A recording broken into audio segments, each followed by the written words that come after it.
2023 ел башында Сибир татар теле тирәсендә яңа бәхәс купты. Россия Фәннәр Академиясенең Тел белеме институты Сибир татар теле мөстәкыйль тел дип игълан итте. Моның артында ни ята? Хәзер аңлатабыз. Сибирдә яшәүче татарлар телен күптәннән өйрәнеп килгән татар галимнәре фикеренчә, бу тел татар теленең көнчыгыш диалекты булып тора. Һәм ул үзе дә 3 диалекттан тора. Тобыл-Иртыш, Бараба һәм Томский диалектлары.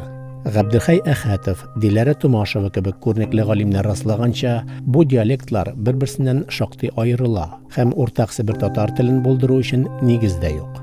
Сибир татарларының шәҗәрәләрен өйрәнүдә шуны күрсәткән. Күп кенә гаиләләр Идел-Урал татарлары белән катнаш гаиләләр булып тора. Мәсәлән, Сибир белгече Николай Томилов төркеме ясаган Бараба татарлары шәҗәрәләрендә андый катнаш гаиләләр 48% чамасы.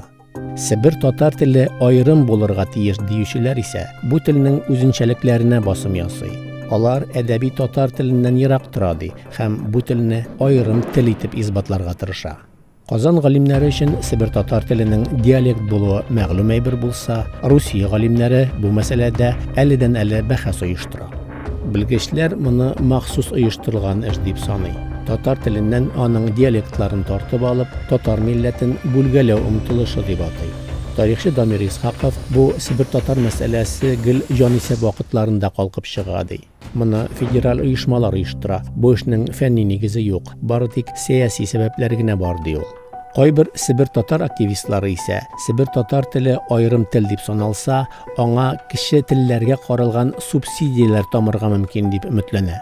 Чынлыкта Сибирдә яшәүче татарларны инде күптәннән Мәскәү түгел, Казан кайгырта. Әйтик, хәзергә кадәр анда дәреслекләр, китаплар җибәрә. Русиядәге ичке сәясәт шуны күрсәтә. Кеше телләр генә түгел, зуррак милли телләрдә сөйләшүчеләр саны да елдан-ел кими бара. Соңгы җанисәп нәтиҗәләре шуны күрсәтте. Мәскәү исә телләрне, милләтләрне бүлгәләп, бу процессны тагын да тизәйтергә тырыша сыман. Менә шундый хәлләр.